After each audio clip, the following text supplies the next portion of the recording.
Hey guys, welcome to Sharing in the Disruption. I'm Mike Satoshi, where we level the playing field by helping you understand the exponential changes going on in the world of technology and investing. All right, well, it's been a crazy week, and probably seen if you're invested in crypto or stocks, you've seen everything kind of go. And yeah, um, I think I'm thinking of selling all my stocks and my crypto. I'm just losing a lot of money. No, I'm just kidding. I'm not doing that because this is the best time to buy. Like when there's a lot of blood in the streets and there's everyone's saying, okay, crypto's dead, stocks, Biden's raising some corporate taxes and interest rates are going up. That doesn't scare me because I'm in, like, my mentality is for the long term. And like if you guys are invested, I'm invested along with you. And that's what this podcast is about. Like short-term news does not derail your thesis. It doesn't change what's going on in the macro. And in the macro, there's with even with inflation and all this, there's so many like forces happening. Technology is naturally deflationary. And the internet kind of saddened me because it was supposed to be this really decentralized, like everybody could have their own website and everybody could have all this access to information, and it really didn't have the guardrails, as we came to find out, to stop like four major players like in the Western Hemisphere from really coming in and just becoming the gatekeepers.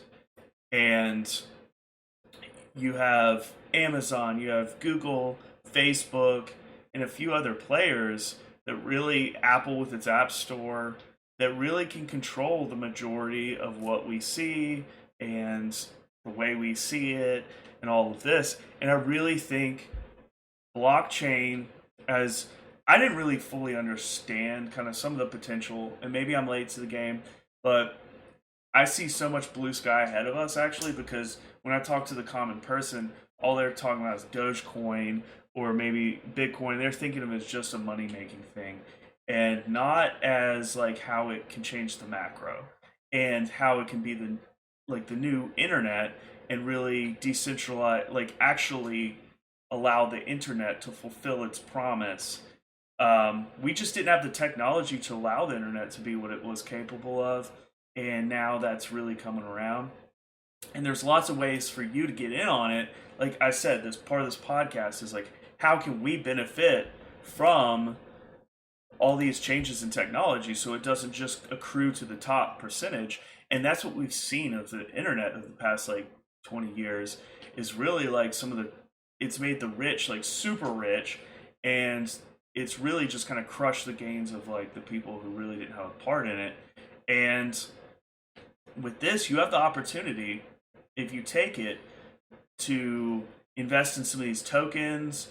Like really, you're investing in the performance of the token itself, and you can get in on the ground floor of it.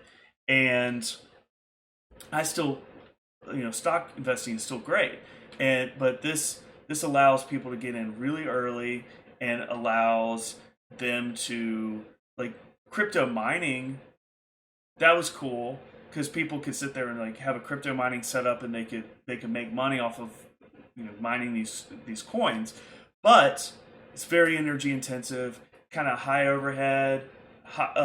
It takes a lot of technical skills, and now with a lot of Bitcoin's not transitioning to this, but Ethereum 2.0 is going to be proof of stake instead of proof of work, which is going to allow you, instead of like buying all this mining equipment, you can just make staking profits off of it, and you can pool your money together with other people to make money. You'll make money as the Ethereum goes up, and you might lose some as it goes down, but you'll be making this constant compounding revenue through staking, and you can do that with different tokens. And Coinbase is really opening that up. Kraken's opening it up. You can already do it if you're independent, but if you're by yourself, at least with Ethereum, you have to have like 32 ETH, which is at 2,000 something a piece. That's a lot of money. You're talking over $60,000 to be staking ETH.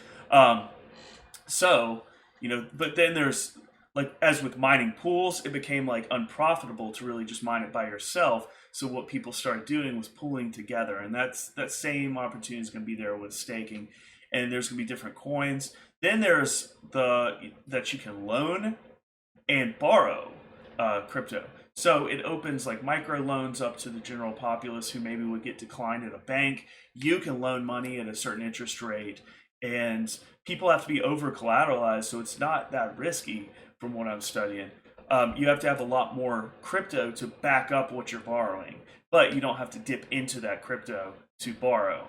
So there's some really fascinating things. I think crypto is really broken into kind of more your currency tokens, which is like Bitcoin, Litecoin, Bitcoin Cash, and some of those kind of things.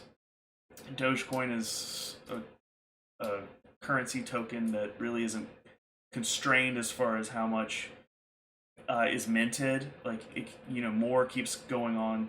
Like you want to have a hard cap for it to go up. You know, um, or it does what our U.S. dollar does. Is inflates.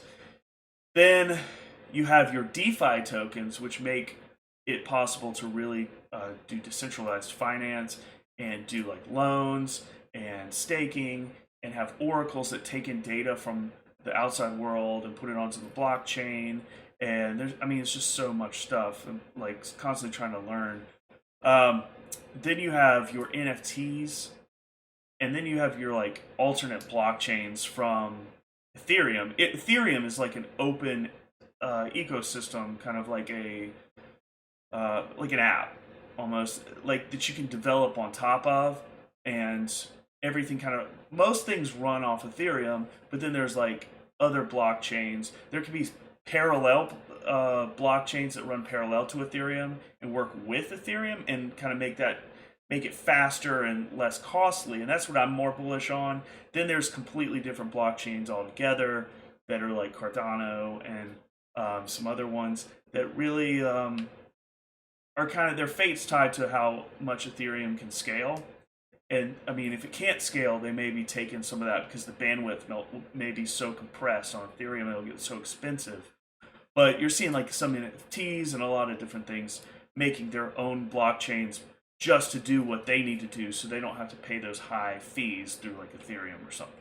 Like there's a Wax blockchain, and so a lot is going on there. Stocks are kind of in the toilet right now, but I got in to Coinbase last week at 370, thinking that was a pretty good deal. It dropped to 310.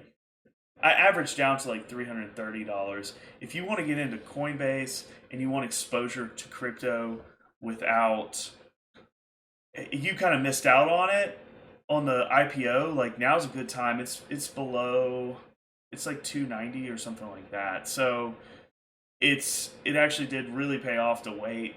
Coinbase IPO didn't pan out like it should have probably, but I think it's one of the better plays. They're really one of the better companies from what I've observed in crypto. And I am trying to really educate myself, and I'm getting onto a lot of these different platforms. I am on Coinbase. I use Coinbase, Coinbase Pro, Coinbase Wallet. I use MetaMask. Coinbase Wallet and MetaMask are kind of like ways to be independently handle your money and almost have like a wallet. And you can go onto the exchange and you can go and use decentralized exchanges to exchange coins instead of using a centralized exchange like Coinbase. Coinbase Pro I probably won't mess with much. It's more of a trading vehicle. Then there's let's see, Voyager, which I still can't get onto. It's backed up because so many people are trying to get into crypto. Gemini, maybe I'll play around with. Seems very similar to Coinbase, just a lot smaller. Then there's Kraken, which I do have an account on, and I'm going to play around with that. They seem to have a little more access to tools to do staking. Maybe some loans, I have to explore that. And like loaning out your crypto. And then